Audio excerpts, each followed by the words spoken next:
Hello friends, welcome to my YouTube channel. आज इस video के अंदर बात कर रहे हैं रेट के लिए महत्वपूर्ण क्वेश्चन। और आज जो क्वेश्चन है दोस्तों, बहुत ही महत्वपूर्ण क्वेश्चन है। आज जो हमारा वीडियो है वो है साइकोलॉजी के लिए। तो साइकोलॉजी के जितने भी महत्वपूर्ण क्वेश्चन रहते हैं, इन्हीं क्वेश्चनों में आपको एग्जाम के अंदर क्वेश्चन मिलने वाला है साइकोलॉजी के। तो इस वीडियो को आप लास्ट तक जरूर देखना, साथ ही इस वीडियो को लाइक करके अपने दोस्तों के साथ भी शेयर जरूर करना। आज का पहला क्वेश्चन रहने वाला है, विकास का कौन सा आयाम नोम चॉम्स्की के सिद्धांत से प्रभावित हुआ है। यानी विकास का कौन सा आयाम है दोस्तों जो नोम चॉम्स्की की जो सिद्धांत थे उससे प्रभावित हुआ है। एक नंबर है भाषा विकास, दूसरा है नैतिक विकास, तीसरा है सांवेगिक विकास और 4 नंबर पर है संज्ञानात्मक विकास। इसका सही आंसर है दोस्तों भाषा का जो विकास है वो नोम जो चॉम्स्की थे उनके सिद्धांत से प्रभावित हुआ है भाषा का विकास। उसके बाद में 2 नंबर क्वेश्चन है, स्वभाव में व्यक्तिगत विभिन्नताएं आधारभूत रूप से किस में होती है। तो देखो, 1 नंबर अधिगमित, तो दूसरा है जन्मजात, तीसरा है अधिग्रहित और 4 नंबर पर है सांस्कृतिक। तो दोस्तों, स्वभाव में व्यक्तिगत जो विभिन्नताएं हैं वो आधारभूत रूप से जन्मजात ही होती है। ठीक है, स्वभाव की जो भी गतिविधियां हैं विभिन्न आधारभूत रूप है वो जन्मजात होते हैं, इसलिए 2 नंबर ऑप्शन सही हो जाएगा, जन्मजात। उसके बाद में अगला क्वेश्चन है कि किसने व्यक्तित्व के किसी भी सिद्धांत को प्रतिपादित नहीं किया था। वैज्ञानिक के नाम दे रखे हैं, किसने किसी भी सिद्धांत को नहीं दिया था। 1 नंबर है B.F. स्किनर ने, दूसरा है सिगमंड फ्राइड ने, तीसरा है गॉर्डन अल्फोर्ड और 4 नंबर पर रेमंड बी कैटेल। तो दोस्तों, इसका सही आंसर है B.F. स्किनर ने कोई सिद्धांत प्रतिपादित नहीं किया था। 1 नंबर ऑप्शन इसका सही हो जाएगा। उसके बाद में अगला क्वेश्चन देखो, Henry A Murray Christiana D Morgan द्वारा कौन सा परीक्षण निर्मित किया गया था। तो इनके द्वारा कथानक संप्रत्यक्षण परीक्षण है वो निर्मित किया गया था। 3 नंबर पर दे रखा है कथानक संप्रत्यक्षण परीक्षण। उसके बाद में दोस्तों अगला क्वेश्चन देखो, मैं डायरेक्ट आंसर बताऊंगा क्योंकि टाइम कम है, आपके पास भी टाइम कम है क्योंकि एग्जाम नज़दीक है, इसलिए आपको जल्दी जल्दी क्वेश्चन पूछने हैं। तो मैं डायरेक्ट आंसर बताऊंगा। किसी को अगर चारों ऑप्शन पढ़ने का शौक है तो वो चारों ऑप्शन पढ़ सकते हैं, आपके सामने है। उसके बाद में अगला क्वेश्चन देखो, एक बालक की वृद्धि से कौन सा कारक संबंधित नहीं है। बालक की वृद्धि होती है ना, उस टाइम इनमें से कौन सा कारक कोई संबंधित नहीं है उससे। 1 नंबर पोषक, दूसरा स्वास्थ्य, तीसरा निंद्रा, 4 नंबर पर है अधिवास। देखो, बालक की अगर वृद्धि करनी है तो पोषक भी जरूरी है, स्वास्थ्य भी जरूरी है, निंद्रा भी जरूरी है, लेकिन अधिवास कोई जरूरी नहीं है कि बालक की वृद्धि के लिए अधिवास हो। 4 नंबर ऑप्शन सही हो जाएगा, अधिवास। उसके बाद में अगला क्वेश्चन है, कौन सा परीक्षण बुद्धिमत्ता का संस्कृति मुक्त अवाचिका परीक्षण है। तो दोस्तों वो है standard progressive matrices. Standard progressive matrices है, 4 नंबर पर दे रखा है, ये राइट आंसर हो जाएगा। उसके बाद में अगला क्वेश्चन देखो, बहुआयामी बुद्धिमत्ताओं के गार्डनर के सिद्धांत में कौन सा बुद्धिमत्ता सम्मिलित नहीं है। यानी बहुआयामी जो बुद्धिमत्ताएं हैं वो गार्डन के सिद्धांत में कौन सा इनमें से सम्मिलित नहीं है।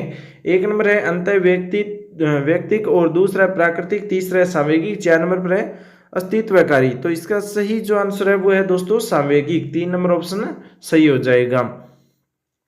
अगला क्वेश्चन देखो, रचनात्मकता चिंतन के कौन से प्रकार से संबंधित है। तो रचनात्मकता चिंतन के अपसारी चिंतन से संबंधित है, ये ध्यान रखना, अपसारी चिंतन होगा। रचनात्मक चिंतन के अपसारी चिंतन जो प्रकार है उससे संबंधित है, 4 नंबर पर दे रखा है। उसके बाद में देखो अगला क्वेश्चन, मानसिक विमंदित पद को किस पद के साथ प्रतिस्थापित किया गया है। तो मानसिक जो विमंदित पद को है वो बौद्धिक अयोग्यता के साथ प्रतिस्थापित किया गया है, बौद्धिक अयोग्यता। ठीक है, बौद्धिक अयोग्यता, मानसिक विमंदित पद बौद्धिक अयोग्यता पद के साथ प्रतिस्थापित किया गया है। उसके बाद में अगला क्वेश्चन देखो, व्यक्तित्व की सैद्धांतिक अवधारणा के लिए निम्न में से कौन सा सत्य नहीं है। तो व्यक्ति के अंदर जो सैद्धांतिक अवधारणा है ना, सैद्धांतिक, वो इनमें से कौन सा इनके लिए सत्य है। तो 1 नंबर स्थिर, दूसरा सामान्य, तीसरा स्थायी, 4 नंबर अनूठा। तो सामान्य है ना, ये इसके अंदर नहीं होगा। ठीक है, व्यक्तित्व एक सैद्धांतिक अवधारणा के लिए स्थिर होना जरूरी है, स्थायी होना जरूरी है, अनूठा होना जरूरी है, लेकिन सामान्य होना कोई जरूरी नहीं है। उसके बाद में देखो अगला क्वेश्चन, पढ़ने से संबंधित अधिगम अक्षमता को डिसलेक्सिया कहा जाता है। पढ़ने से संबंधित जो अधिगम होता है उसकी जो अक्षमता है, पढ़ने के अंदर जो अधिगम की अक्षमता होती है उसे डिसलेक्सिया कहते हैं। ठीक है, डिसलेक्सिया 2 नंबर पर दे रखा है। उसके बाद में अगला क्वेश्चन देखो कि न्यूनतम आधारभूत सुविधाओं से वंचित बालकों को निम्न रूप में वर्गीकृत किया जाता है, तो प्रतिकूल परिस्थितिग्रस्त बालक के रूप में। ठीक है, न्यूनतम जो आधारभूत सुविधाओं से वंचित जो बालक होते हैं, जिसके पास में बुक नहीं है, बैग नहीं है, ड्रेस नहीं है, तो उनको प्रतिकूल परिस्थिति ग्रस्त बालक कहते हैं, उनकी श्रेणी में इसको रखा जाता है। अगला क्वेश्चन देखो कि निम्न में से कौन सा कुसुमायोजन का व्यवहारात्मक लक्षण है। तो इनमें से कौन सा कुसुमायोजन का व्यवहारात्मक लक्षण है, तो वो है दोस्तों आक्रामकता। ठीक है, आक्रामकता 1 नंबर ऑप्शन सही हो जाएगा। उसके बाद में अगला क्वेश्चन देखो, विशेष आवश्यकताओं वाले बालकों के साथ कौन सी विधि प्रत्यक्ष रूप से संबंधित नहीं है। तो विशेष आवश्यकताओं वाले बालक होते हैं जैसे विकलांग है, अन्य किसी भी चीज से ग्रसित है, तो उनको इनमें से किस विधि के प्रत्यक्ष रूप से संबंधित नहीं है। 1 नंबर पाठ्यक्रम का विभिन्नीकरण, ठीक है, ये होगा। उसके बाद में खेल कूद अतिरिक्त पाठ्यक्रम गतिविधियों का विकास, ये नहीं है, तो ये कोई जरूर नहीं है खेल कूद हो विकलांगों के लिए, तो ये 2 नंबर वाला सही हो जाएगा। उसके बाद में देखो अगला क्वेश्चन, इवोन पावलोव द्वारा प्रतिपादित शास्त्रीय अनुबंधन सिद्धांत अधिगम को निम्न के द्वारा समझाता है, तो वो है शास्त्रीय। जो इवोन पावलोव था ना, उनके द्वारा जो प्रतिपादित शास्त्रीय अनुबंध सिद्धांत है वो अधिगम को शास्त्रीय रूप में समझाता है, शास्त्रीय के द्वारा समझाया जाता है। शास्त्रीय अनुबंध सिद्धांत 2 नंबर पर दे रखे है शास्त्रीय। उसके बाद में देखो अगला क्वेश्चन, निम्न में से कौन सी बालकों के लिए अधिगम की प्रक्रिया नहीं है। तो परिपक्वता है उनके लिए अधिगम की प्रक्रिया नहीं है, यह आप ध्यान रखना। उसके बाद में अगला क्वेश्चन है, अधिगम में पुरस्कार व दंड की अवधारणा किसके द्वारा प्रतिस्थापित की गई है। तो वीएफ स्किनर के द्वारा। अधिगम में जो पुरस्कार है, दंड दिया जाता है, उसकी जो अवधारणा है ये बीएफ स्किनर के द्वारा प्रतिस्थापित की गई है, ये आप ध्यान रखना। उसके बाद में अगला क्वेश्चन है, अधिगम की अवधारणा के लिए कौन सा कथन सत्य नहीं है। तो अधिगम की जो अवधारणा है उसके लिए इनमें से कौन सा कथन है जो सत्य नहीं है। देखो पहला ऑप्शन है अधिगम व्यवहार में परिवर्तन, दूसरा है अपेक्षाकृत रूप से स्थायी अंतर परिलक्षित होता है, तीसरा है अधिगम अभ्यास द्वारा प्रभावित होता है, 4 नंबर है अधिगम एक जन्मजात प्रक्रिया। तो अधिगम तो एक जन्मजात प्रक्रिया नहीं है, क्योंकि ये जन्म होने के बाद में ही अधिगम तैयार होता है, वृद्धि होती है, तो ये 4 नंबर वाला ऑप्शन है वो इसका सत्य नहीं है। उसके बाद में देखो अगला क्वेश्चन, शिक्षा में अवधारणा मानचित्रण किसके द्वारा सुझावित किया गया है। तो जोसेफ डी नोवा के द्वारा। शिक्षा में जो अवधारणा मानचित्रण है वो जोसेफ डी नोवे के द्वारा सुझावित है, 4 नंबर पर दे रखा है। उसके बाद में अगला क्वेश्चन है, शिक्षण का कौन सा प्रकार शिक्षण के उद्देश्यों पर आधारित नहीं है। यानी शिक्षण का कौन सा प्रकार है जो शिक्षण के उद्देश्यों पर आधारित नहीं है। 1 नंबर है संज्ञानात्मक शिक्षण, दूसरा है वर्णनात्मक शिक्षण, तीसरा है भावात्मक शिक्षण, 4 नंबर पर है मनोगत्यात्मक शिक्षण। तो वर्णनात्मक जो शिक्षण है ना दोस्तों, ये उद्देश्यों पर आधारित नहीं है वर्णनात्मक शिक्षण। बाकी संज्ञान, भावार्थ और मनो, इनके लिए उद्देश्य जरूरी है, तो वर्णनात्मक शिक्षण के लिए उद्देश्य कोई जरूरी नहीं है। उसके बाद में अगला क्वेश्चन देखो, नैसर्गिकता से विचारों की सूची के एकत्रण के द्वारा विशिष्ट समस्या के समाधान की समूह रचनात्मकता विधि को क्या कहते हैं। तो उसे मस्तिष्क विप्लव युक्ति कहते हैं, 1 नंबर ऑप्शन सही हो जाएगा। जो नैसर्गिकता से विचारों की सूची के एकत्रण के द्वारा जो विशिष्ट समस्या है उसके समाधान की समूह रचनात्मकता विधि को मस्तिष्क विप्लव युक्ति कहते हैं।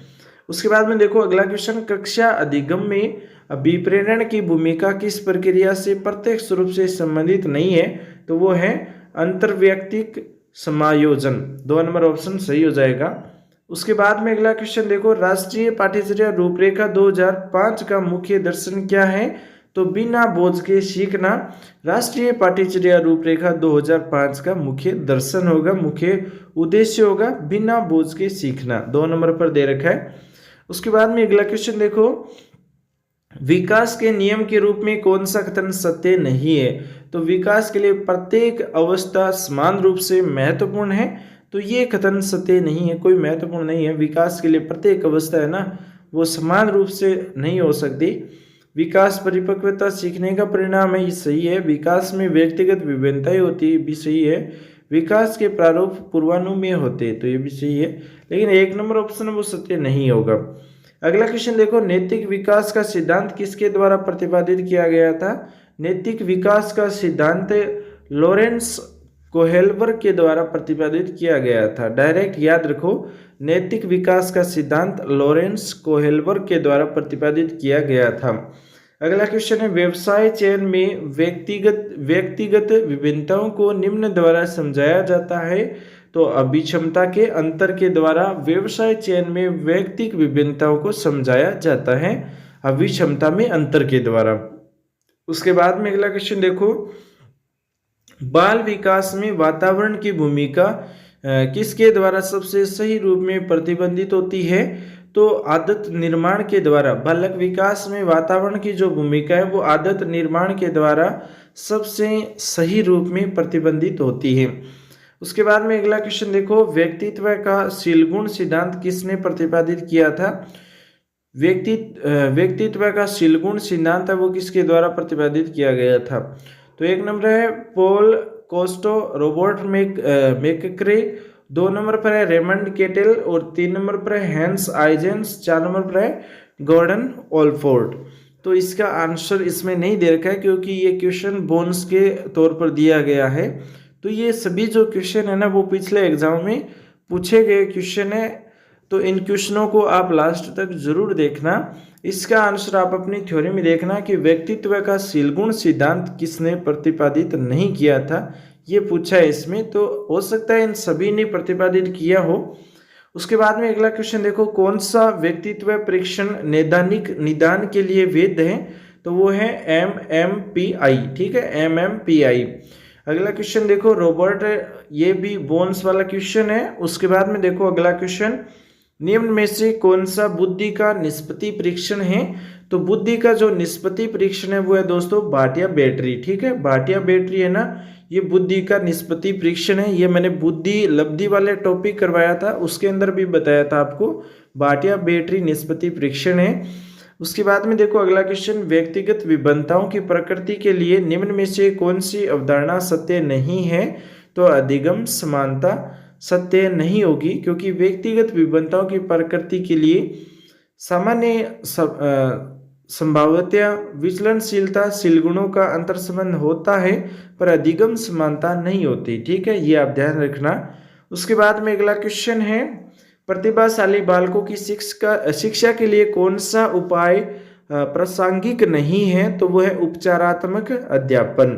पाठ्यक्रम समृद्धि जरूरी है, श्रेणी उन्नति होनी चाहिए, विशेष कक्षाएं होनी चाहिए प्रतिभाशाली बालकों की शिक्षा के लिए, पर उपचारात्मक अध्यापन नहीं होना चाहिए।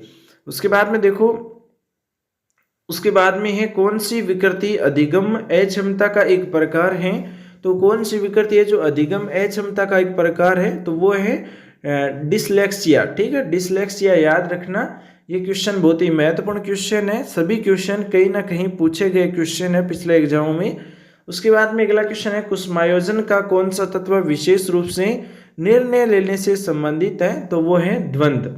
द्वंद्व है वो कुसुमायोजन का जो एक तत्व है जो विशेष रूप से निर्णय लेने से संबंधित है, द्वंद्व।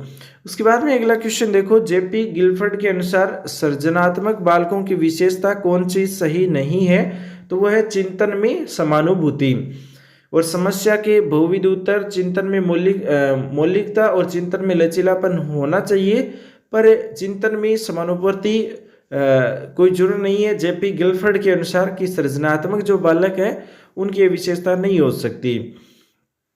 अगला क्वेश्चन देखो, ट्राइसोमी 21 को कहा जाता है? ट्राइसोमी जो 21 है ना, इसको डाउन संलक्षण कहते हैं। डाउन संलक्षण किसको कहते हैं? ट्राइसोमी 21 को कहते हैं। 4 नंबर ऑप्शन सही हो जाएगा। अगला क्वेश्चन है, निम्न में से कौन सा थॉर्नडाइक के सीखने के नियम का हिस्सा नहीं है? तो तत्परता का नियम है, अभ्यास का नियम है, प्रभाव का नियम है, लेकिन शास्त्रीय का नियम नहीं है थॉर्नडाइक के सीखने के नियमों का हिस्सा। शास्त्रीय का नियम नहीं होगा, 2 नंबर ऑप्शन सही हो जाएगा। अगला क्वेश्चन देखो, निम्न में से कौन सा कक्षा में सीखने को प्रभावित करने वाला मनोवैज्ञानिक कारक है? तो वो है अभिप्रेरणात्मक एवं संवेगात्मक अवस्था। अभिप्रेरणात्मक एवं संवेगात्मक अवस्था है, ये कक्षा में सीखने को प्रभावित करने वाला मनोवैज्ञानिक कारण है। उसके बाद में अगला क्वेश्चन देखो, अधिगम का अंतर्दृष्टि सिद्धांत किसके द्वारा प्रतिपादित किया गया था? तो वो है वोल्फगेंगे कोहलर। वोल्फगेंगे कोहलर के द्वारा अधिगम का अंतर्दृष्टि सिद्धांत प्रतिपादित किया गया था, ये आपको ध्यान रखना है। उसके बाद में अगला क्वेश्चन देखो, अधिगम के समस्या समाधान उपाय का अंतिम चरण कौन सा है? तो वह निष्पादन का सत्यापन। ठीक है, अधिगम के समस्या समाधान उपागम का अंतिम चरण है निष्पादन का सत्यापन। अगला क्वेश्चन देखो, समायोजन के लिए एक युक्ति के रूप में रक्षात्मक युक्तियों के प्रयोग को मौलिक रूप से किसके द्वारा प्रस्तुत किया गया था? तो वह है सिगमंड फ्राइड। सिगमंड फ्राइड के द्वारा प्रस्तुत किया गया था। समायोजन के लिए एक युक्ति के रूप में रक्षात्मक युक्तियों के प्रयोग को मौलिक रूप से सिगमंड फ्राइड के द्वारा प्रस्तुत किया गया था। उसके बाद में अगला क्वेश्चन देखो, निम्न में से कौन सा बाह्य अभिप्रेरण का उदाहरण है? तो बाह्य अभिप्रेरण का उदाहरण कौन सा हो जाएगा? 1 नंबर उपलब्धि की आवश्यकता, 2 नंबर चिंता, तीसरी आकांक्षा स्तर, 4 नंबर पर पुरस्कार। तो ये पुरस्कार ये बाह्य अभिप्रेरण है, ये आप ध्यान रखना, 4 नंबर ऑप्शन सही हो जाएगा। उसके बाद में अगला क्वेश्चन है कि निम्न में से कौन सा शिक्षण के स्तर के आधार पर शिक्षण का प्रकार नहीं है? तो प्रदर्शन स्तर नहीं होगा, चिंतन स्तर होता है, बोध स्तर होता है, समृद्धि स्तर होता है, लेकिन प्रदर्शन स्तर शिक्षण का प्रकार नहीं होता, ये आपको ध्यान रखना है। उसके बाद में अगला क्वेश्चन देखो, निम्न में से सीखने की प्रक्रिया में शामिल हैं? तो जो सीखने की प्रक्रिया है उसमें शारीरिक जरूरी है, मनोवैज्ञानिक जरूरी है, पर्यावरणीय भी जरूरी है। तो उपरोक्त सभी इसके लिए शामिल है सीखने की प्रक्रिया के लिए। उसके बाद में अगला क्वेश्चन देखो, वो निकटतम वातावरण है जिसमें व्यक्ति रहता है? तो वो है सूक्ष्म प्रणाली। सूक्ष्म प्रणाली वो निकटतम वातावरण है दोस्तों जिसमें व्यक्ति रहता है। उसके बाद में अगला क्वेश्चन देखो कि किसने बहुबुद्धि का सिद्धांत प्रतिस्थापित किया था? तो बहुबुद्धि का सिद्धांत किसने प्रतिस्थापित किया था? तो वो है प्रस्तावित दे रखा है, प्रस्तावित किया था, तो वो है हार्वर्ड गार्डनर। हार्वर्ड गार्डनर है, इन्होंने बहुबुद्धि का सिद्धांत है वो प्रस्तावित किया था, हार्वर्ड गार्डनर। उसके बाद में अगला क्वेश्चन है, आरटी अधिनियम 2009 के अनुसार निम्नलिखित में से किस प्रमाण के बिना कोई विद्यालय स्थापित नहीं किया जाता? तो ये मान्यता के बिना कोई भी विद्यालय नहीं स्थापित कर सकता। उसके बाद में अगला क्वेश्चन है कि अनुभव द्वारा उत्पन्न व्यवहार व व्यवहार क्षमता में किसी भी अपेक्षाकृत स्थायी परिवर्तन को क्या कहते हैं? अधिगम कहा जाता है। उसके बाद में अगला क्वेश्चन है, आरटी अधिनियम 2009 के अनुसार प्रारंभिक शिक्षा का अर्थ क्या होता है? कक्षा 1 से 8 तक की जो भी कक्षाएं हैं वो आरटी अधिनियम 2009 कहता है कि ये प्राथमिक शिक्षा है। ठीक है। उसके बाद में अगला क्वेश्चन है कि आनुवंशिकता तंत्र के अध्ययन के क्षेत्र में नवीन शोध किस दिशा की ओर अग्रसर हैं? तो ये बोन्स वाला क्वेश्चन था। उसके बाद में अगला क्वेश्चन है, आरटी अधिनियम 2009 शिक्षकों के लिए प्रति सप्ताह कितने घंटे काम करने का निर्देश देता है? तो 45 घंटे। ये मैंने आरटी अधिनियम 2009 अलग से करवाया था, उसके अंदर आपको बताया भी था कि 45 घंटे तक शिक्षक काम करेगा प्रत्येक सप्ताह के अंदर, ये आरटी अधिनियम एक्ट 2009 कहता है। उसके बाद में अगला क्वेश्चन देखो, निम्नलिखित में से कौन व्यक्तित्व का जैविक निर्धारक नहीं है? तो वह स्थितिजन्य संरचना। स्थितिजन्य संरचना है, ये व्यक्तित्व का जैविक निर्धारक नहीं है। बाकी वाहिनीहीन ग्रंथियां, तंत्रिका तंत्र, दैहिक संरचना जैविक निर्धारक है, स्थितिजन्य संरचना नहीं होगी। उसके बाद में अगला क्वेश्चन देखो, निम्नलिखित में से कौन सा आनुवंशिकता का सामान्य नियम नहीं है? तो प्रगति। प्रगति है, ये आनुवंशिकता का सामान्य नियम नहीं है। बाकी रूपांतरण जैसे पैदा होता है, प्रतिपगमन जरूरी है, लेकिन प्रगति कोई जरूरी नहीं है। उसके बाद में देखो अगला क्वेश्चन, वैज्ञानिक अनुसंधान करने की दिशा में निम्नलिखित में से कौन सा एक कदम नहीं है? तो गतिशील दृष्टिकोण नहीं होगा। बाकी संशोधन, शोध, निष्कर्ष, एक समस्या की अवधारणा, आधार सामग्री एकत्रित करना, ये होगा, लेकिन गतिशील दृष्टिकोण नहीं होगा। उसके बाद में अगला क्वेश्चन देखो, अगला क्वेश्चन है कि परीक्षण की विश्वसनीयता का संदर्भ दो भिन्न अवसरों पर एक ही परीक्षण पर किसी व्यक्ति द्वारा प्राप्त लब्धांकों की संगति से है। तो ये ध्यान रखना, परीक्षण की विश्वसनीयता जरूरी है। उसके बाद में अगला क्वेश्चन देखो, बच्चों को मुफ्त और अनिवार्य शिक्षा का अधिकार किस अधिनियम के अंतर्गत आता है? तो जो RT एक्ट 2009 है, इसके अंतर्गत आता है। बच्चों का जो मुफ्त और अनिवार्य शिक्षा है, ये RT एक्ट 2009 के अंतर्गत आता है।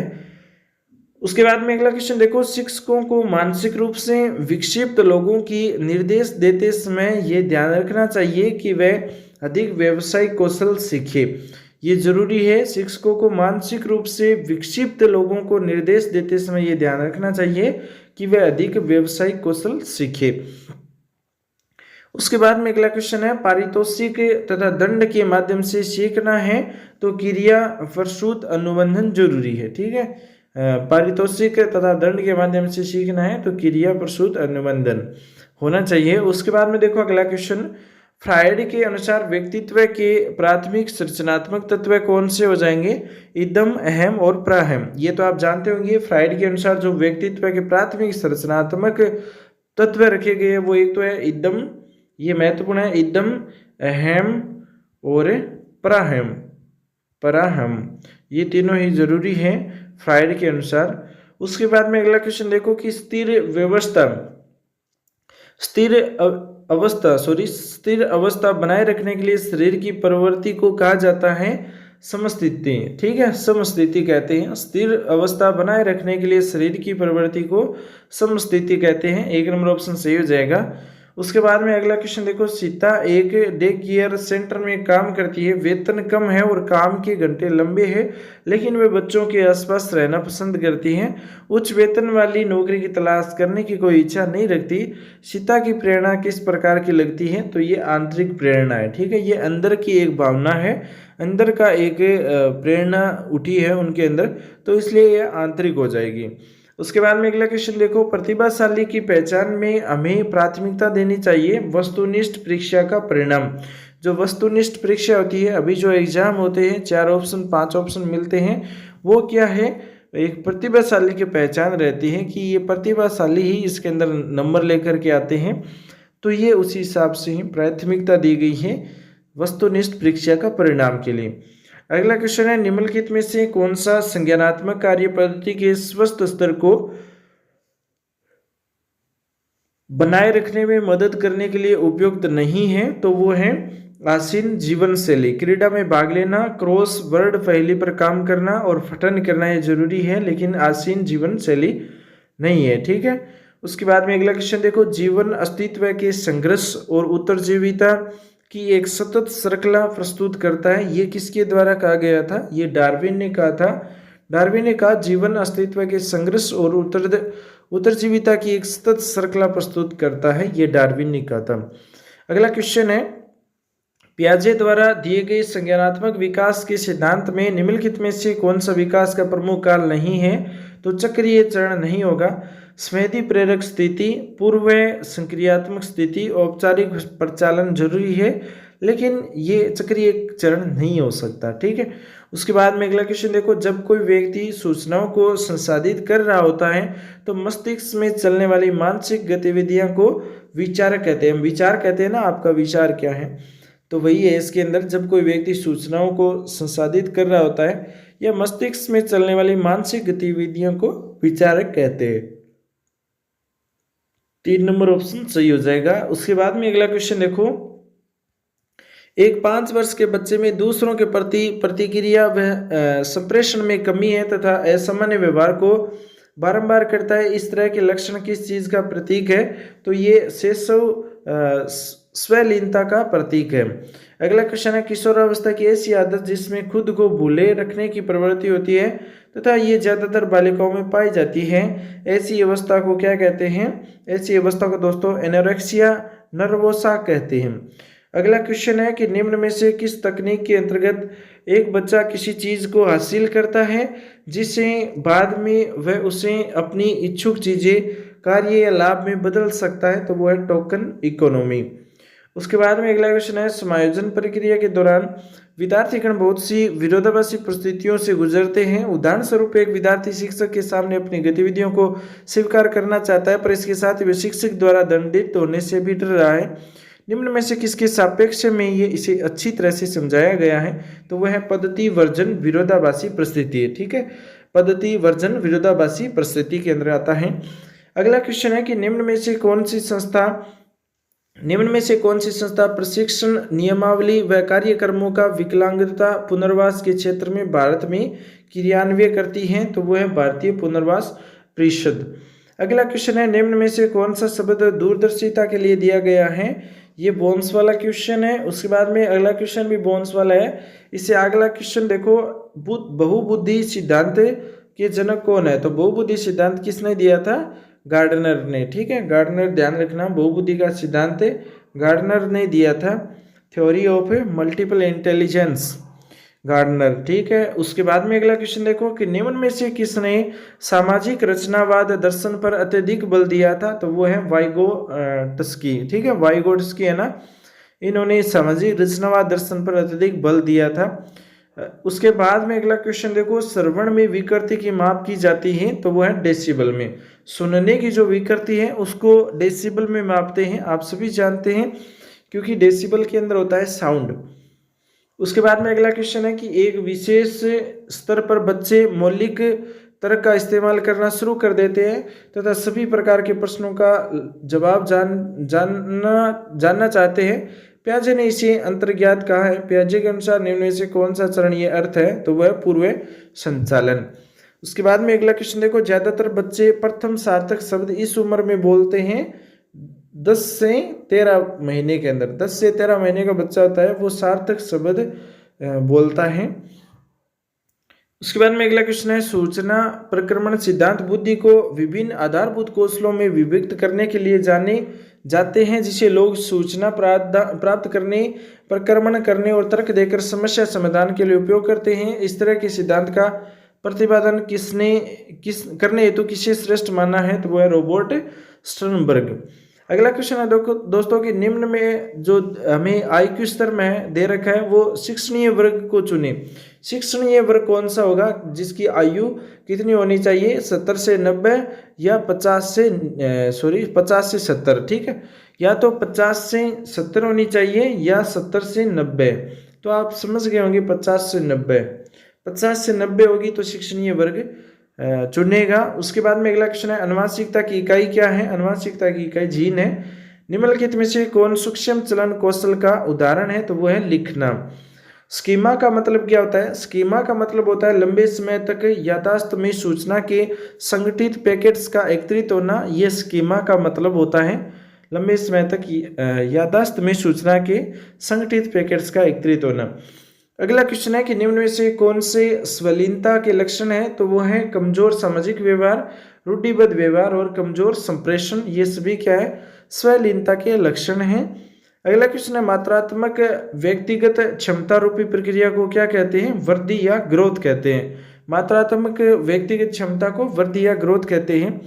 अगला क्वेश्चन देखो, एक 5 वर्ष के बच्चे में दूसरों के प्रति प्रतिक्रिया व संप्रेषण में कमी है तथा असामान्य व्यवहार को बारंबार करता है, और इस तरह के लक्षण किस चीज का प्रतीक है? तो यह है शैशव स्वलीनता का प्रतीक।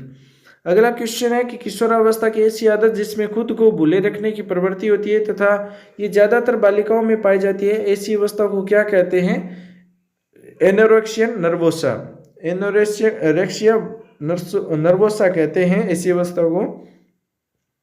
अगला क्वेश्चन है कि निम्न में से किस तकनीक के अंतर्गत एक बच्चा किसी चीज को हासिल करता है जिसे बाद में वह उसे अपनी इच्छुक चीजें या कार्य लाभ में बदल लेता है? तो वो है टोकन इकोनॉमी। ठीक है, कोई भी बच्चा है वो एक किसी चीज को हासिल करता है और बाद में वह अपनी इच्छा चीजें और कार्य लाभ में बदल लेता है, तो इसे टोकन इकोनॉमी कहते हैं। ये ध्यान रखना आप। उसके बाद में अगला क्वेश्चन है, समायोजन प्रक्रिया के दौरान विद्यार्थीगण बहुत सी विरोधाभासी परिस्थितियों से गुजरते हैं। उदाहरण स्वरूप एक विद्यार्थी शिक्षक के सामने अपनी गतियां को स्वीकार करना चाहता है, पर इसके साथ ही वह शिक्षक द्वारा दंडित होने से भी डर रहा है। तो निम्न में से किसके सापेक्ष में इसे अच्छी तरह समझाया गया है? तो वह है पद्धति वर्जन विरोधाभासी परिस्थिति। उसके बाद में अगला क्वेश्चन देखो, निम्न में से कौन सी संस्था प्रशिक्षण नियमावली व कार्यक्रमों का विकलांगता पुनर्वास के क्षेत्र में भारत में क्रियान्वयन करती है? तो वह है भारतीय पुनर्वास परिषद। अगला क्वेश्चन देखो, सीखने का व्यवहारिक सिद्धांत कौन सा है? सीखने का जो व्यवहारिक सिद्धांत है वो किसने दिया था? तो ये आप कमेंट में बताना। ये बोन्स वाले क्वेश्चन है, एग्जाम में पूछे गए क्वेश्चन, इनके द्वारा बोन्स दिया गया है। उसके बाद में बहुबुद्धि सिद्धांत, theory of multiple intelligence garden, ठीक है। उसके बाद में अगला क्वेश्चन है कि जो शैक्षिक समस्याओं से ग्रस्त बालकों को किस समस्या का सामना करना पड़ता है? तो भाषा बोलने में असमानता को होना। जो शैक्षिक समस्याओं से ग्रस्त बालकों के अंदर ये समस्या सामने आती है, तो ये भी है। उसके बाद में देखो अगला क्वेश्चन, अधिगम निर्योग्यताओं वाले बालकों में प्रक्रमण संबंधित निम्न में से किस प्रकार की कमी पाई जाती है? तो संख्या संबंधित सूचनाओं को याद करने में और समय एवं दिशा की कम समझ होती है अधिगम निर्योग्यताओं वाले बालकों में। उसके बाद में अगला क्वेश्चन देखो कि निर्माणात्मक मूल्यांकन का उद्देश्य क्या रहता है? तो निर्माणात्मक जो मूल्यांकन है उसका उद्देश्य है प्रगति पर गौर करना, उपचारात्मक अनुदेशन की योजना बनाना।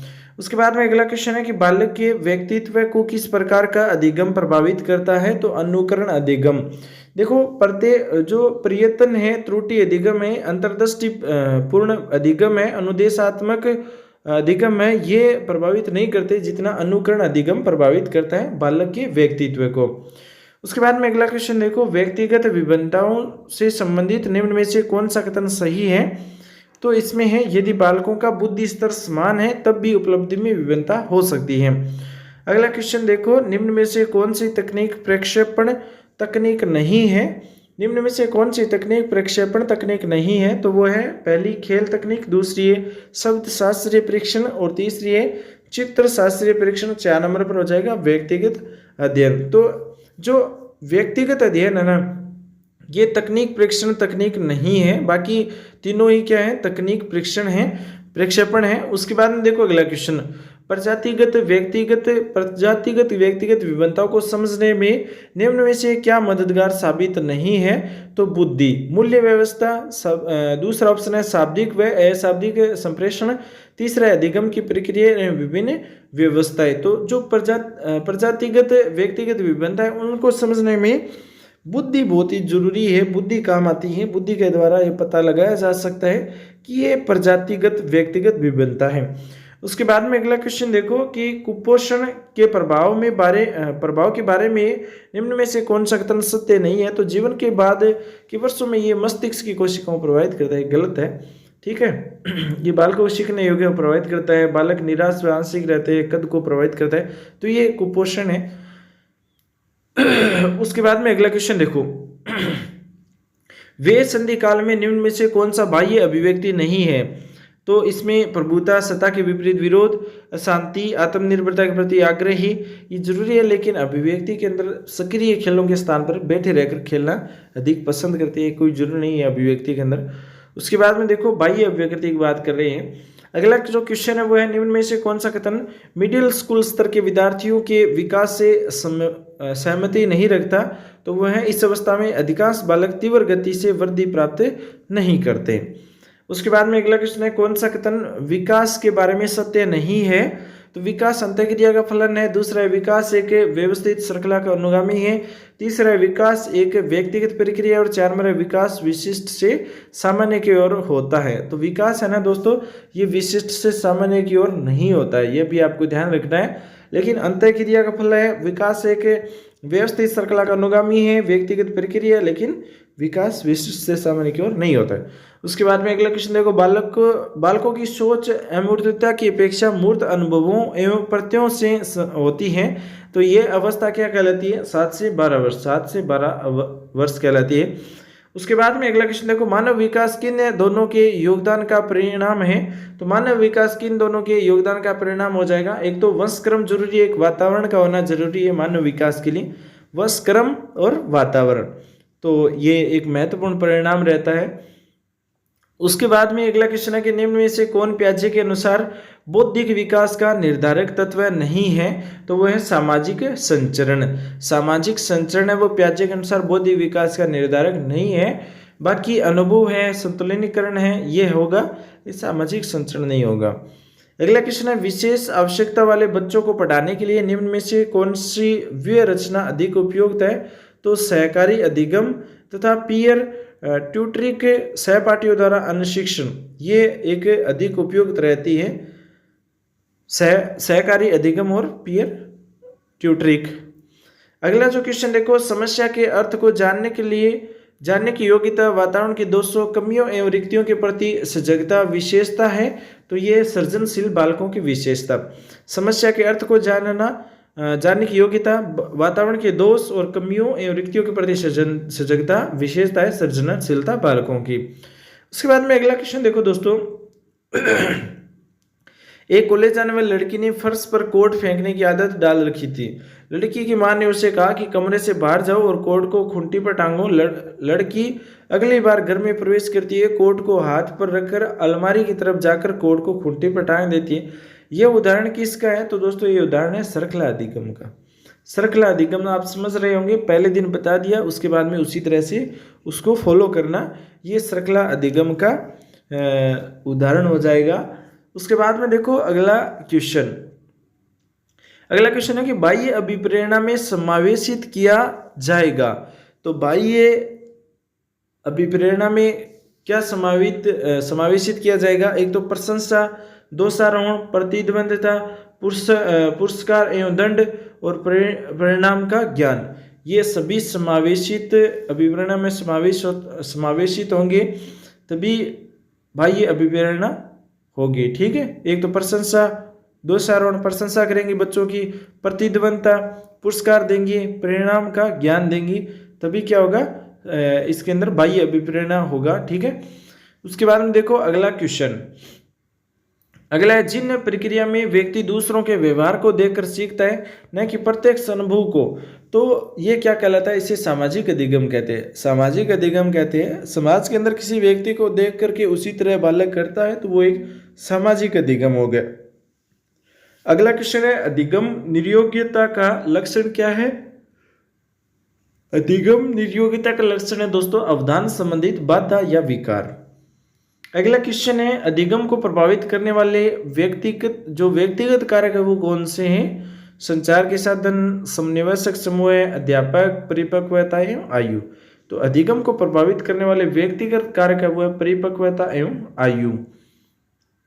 अगला क्वेश्चन देखो कि एक क्रिकेटर खिलाड़ी है जो अपनी गेंदबाजी के कौशल को विकसित कर लेता है और पर यह उसके बल्लेबाजी के कौशल को प्रभावित नहीं करता, तो उसे क्या कहते हैं? शून्य प्रशिक्षण अंतरण कहते हैं। शून्य प्रशिक्षण अंतर कहते हैं। अगला क्वेश्चन देखो कि निम्न में से कौन सा कथन किसी व्यक्ति के मानसिक स्वास्थ्य को उत्तम रूप से प्रदर्शित करता है? तो वह है पूर्ण अभिव्यक्ति, संगतीकरण और सामान्य लक्षण की ओर निर्देशन। ठीक है, ये कथन है जो व्यक्ति के मानसिक स्वास्थ्य को उत्तम रूप से प्रदर्शित करता है। पूर्ण अभिव्यक्ति होनी चाहिए, संगतीकरण, सामान्य लक्षण की ओर निर्देशन। उसके बाद में अगला क्वेश्चन देखो, फ्रायड, पियाजे, अन्य मनोवैज्ञानिकों ने व्यक्तिगत विकास की विभिन्न अवस्था के संदर्भ में व्याख्या की है, परंतु पियाजे ने विभिन्न अवस्थाओं को समझाने के लिए संज्ञानात्मक बदलाव के बारे में कहा है। यह आप ध्यान रखना, पियाजे ने विभिन्न अवस्थाओं को समझाने के लिए संज्ञानात्मक बदलाव के बारे में कहा है। फ्रायड है, पियाजे हैं, अन्य और भी वैज्ञानिक है, ये महत्वपूर्ण है। अगला क्वेश्चन है, सेकंड लास्ट क्वेश्चन है कि गिलफोर्ड ने अभिसारी चिंतन पद का प्रयोग किसके समान अर्थ में किया था? तो गिलफोर्ड ने अभिसारी चिंतन पद का प्रयोग किसके समान अर्थ में किया? एक नंबर बुद्धि, दूसरा सृजनात्मकता, तीसरा बुद्धि एवं सृजनात्मकता, 4 नंबर है उपरोक्त में से कोई नहीं। तो इसका सही आंसर हो जाएगा सृजनात्मकता। गिलफोर्ड ने अभिसारी चिंतन पद का प्रयोग जो सृजनात्मकता है इसके समान अर्थ में किया था, तो 2 नंबर ऑप्शन सही हो जाएगा। उसके बाद में अगला क्वेश्चन है कि निम्न में से कौन सा कथन रुचि के बारे में सत्य नहीं है? एक नंबर है रुचियां जन्मजात और अर्जित दोनों होती हैं, दूसरा है रुचियां समय के अनुसार बदलती है, तीसरा रुचियां योग्यताओं एवं अभिक्षमता से संबंधित नहीं होती हैं, उसके बाद में रुचियां व्यवहार में आकर्षण एवं विकर्षण के प्रति प्रतिबिंब नहीं है, तो ये नहीं होगा। ठीक है, रुचियों में व्यवहार में आकर्षण और विकर्षण के प्रतिबिंब नहीं है, ये सत्य नहीं है। बाकी रुचियां जन्मजात अर्जित दोनों होती है, रुचियां समय के अनुसार बदलती है और रुचियां योग्यताओं एवं अभिक्षमताओं से संबंधित नहीं होती हैं, तो ये तीनों हैं 4 नंबर ऑप्शन सत्य नहीं है। तो दोस्तों आज के जो क्वेश्चन थे मनोविज्ञान के क्वेश्चन बहुत ही महत्वपूर्ण क्वेश्चन थे। ये सभी क्वेश्चन रीट के एग्जाम में पिछले एग्जामों में पूछे गए क्वेश्चन थे। तो मैंने देखा यहाँ पर क्वेश्चन बार बार रिपीट हो रहे हैं, ठीक है, इसलिए क्वेश्चन महत्वपूर्ण होंगे। इन्हीं क्वेश्चनों में से बहुत सारे क्वेश्चन आपको एग्जाम में मिलने वाले हैं। इसी तरह से आपको हिंदी के क्वेश्चन मिलेंगे नेक्स्ट वीडियो में। उसके बाद में संस्कृत के क्वेश्चन भी पहली बार हमारे चैनल पर संस्कृत के क्वेश्चन मिलेंगे, तो उनको भी आप जरूर देखना। टाइम बहुत कम है, एक दिन का समय आपके पास में, तो ये तीनों वीडियो जरूर देख करके चले जाना, क्योंकि इन्हीं में से क्वेश्चन आपको मिलने वाले हैं एग्जाम के अंदर। तो इस वीडियो को लाइक करना, अपने दोस्तों के साथ शेयर करना, चैनल पर आप नए हो तो धीरे से सब्सक्राइब भी जरूर कर लेना, ठीक है। मिलेंगे नेक्स्ट वीडियो में नई जानकारी के साथ में, नए क्वेश्चन के साथ में। थैंक्स फॉर वॉचिंग, आपका दिन शुभ हो।